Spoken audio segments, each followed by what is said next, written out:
La scène que nous aura jouée le monde politique aura été un petit peu longue, mais le final est somptueux. Vivaldi. Mais Vivaldi, c'est aussi 4 saisons.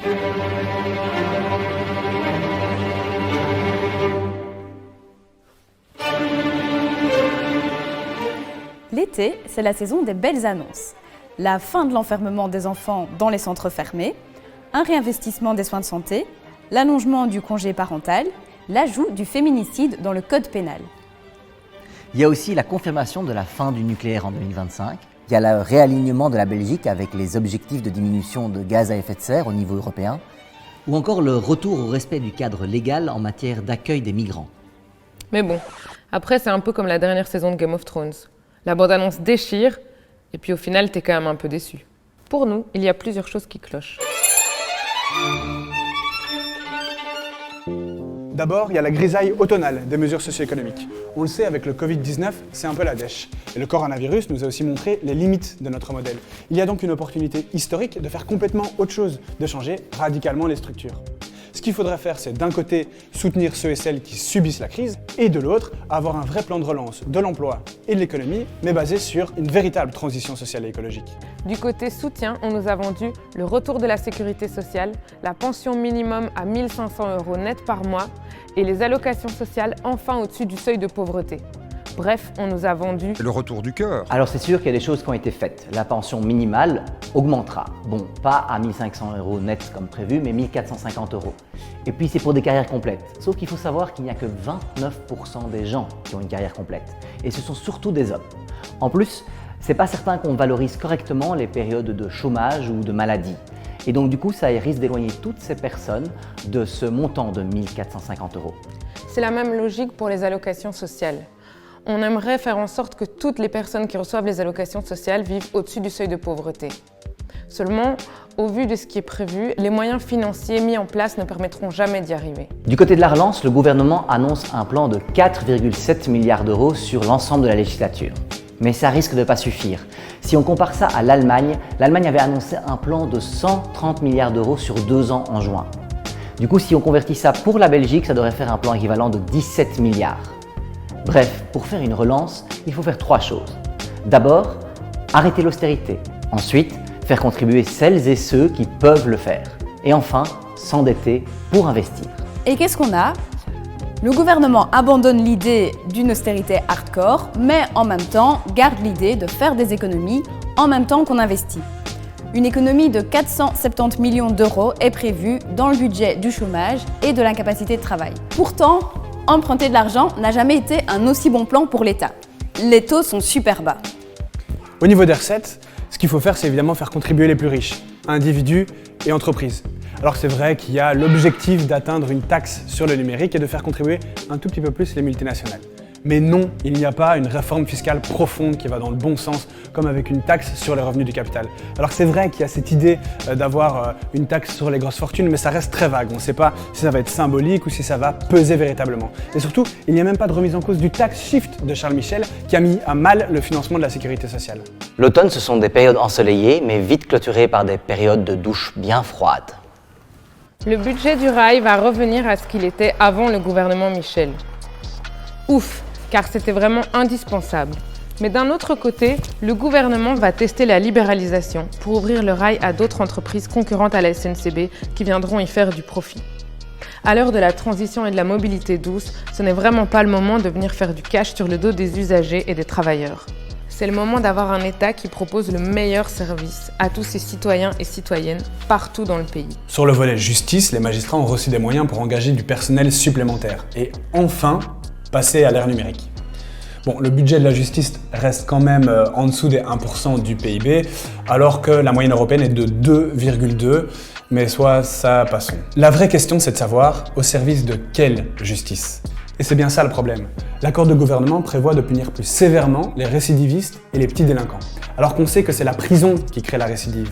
Et de manière générale, encore une fois, et comme d'habitude, on met des moyens dans la répression et moins dans la prévention, comme si c'est la répression qui allait résoudre les problèmes sociaux à la base de la petite délinquance.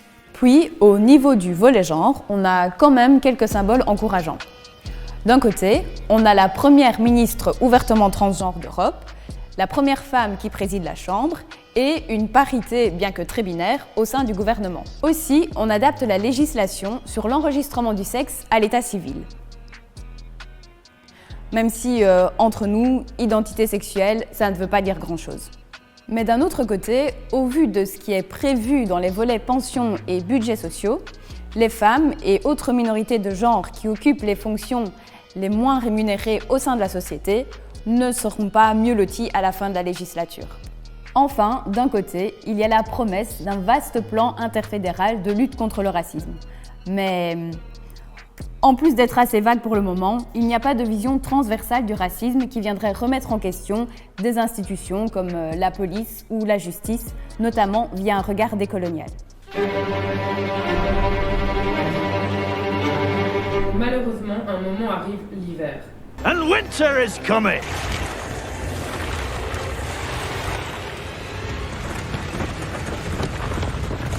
Le premier problème, c'est que l'enjeu climatique n'est pas pris de manière transversale à l'entièreté de l'accord de gouvernement. Il n'y a pas grand-chose qui change. On ne remet pas en question la croissance, on ne remet pas en question le productivisme ou les investissements dans l'énergie fossile, on ne remet pas en question et on ne change pas les rapports de production. Par contre, sur les voitures de société, là, elles vont devenir électriques. Super! On aurait au moins pu remettre en question le régime des voitures de société, qui coûte à l'État entre 3 et 4 milliards d'euros par an. Et avec cet argent, on aurait pu repenser entièrement la mobilité. En fait, avoir une fiscalité environnementale juste, c'est d'abord remettre en question le régime des voitures de société et ensuite faire payer les gros industriels pollueurs. Sur le volet migration, on dit qu'on veut harmoniser la politique migratoire avec les autres pays européens. Mais vous avez vu la dynamique actuelle ? Qui fait collaborer pour mieux expulser et laisser les demandeurs d'asile à l'extérieur des frontières de l'Europe dans des conditions inhumaines, alors non merci, ne collaborons pas. Ensuite, il n'y a pas un mot sur les personnes sans papier. En Belgique, 150 000 personnes vivent avec quasi aucun droit, dont des enfants scolarisés, des familles, et dans l'accord de gouvernement, c'est comme si ces personnes n'existaient pas. Et enfin, on poursuit la logique de criminalisation des migrants en transit. Et on ne remet pas en cause le master plan sur les centres fermés. Pour finir, le CDNV a exigé la mise au placard de la loi qui dépénalisait l'avortement. Encore une fois, les personnes concernées n'ont pas été écoutées. L'objectif de cette vidéo, c'est continuer à montrer ce qu'on devrait mettre en place face aux enjeux auxquels nous sommes confrontés.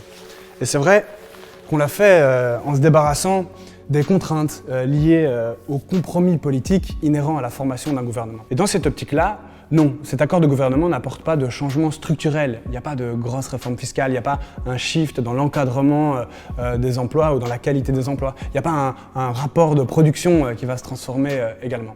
Et effectivement, les partis progressistes autour de la table ont obtenu certains éléments. Mais ils ont aussi surtout montré les limites de ce qu'on pouvait obtenir dans le cadre de la formation d'une coalition d'un gouvernement fédéral. Et par conséquent, vous pouvez nous faire confiance. On va effectivement bien suivre ce gouvernement pendant 4 ans. Pour le reste, pour renouer avec le printemps, pour obtenir mieux et pour ne pas nécessairement toujours tout attendre d'eux, nous on pense que c'est maintenant à nous toutes et tous de jouer.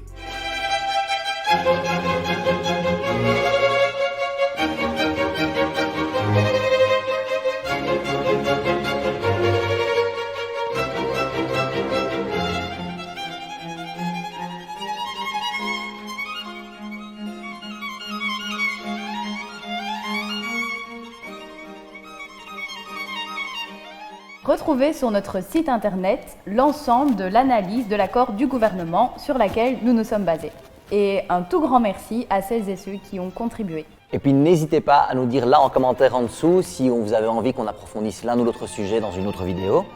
Et puis n'hésitez pas à nourrir le compte Tipeee qui nous servira à faire ces vidéos. Le lien doit être quelque part là ou là, je sais jamais. Et voilà, à la prochaine du coup.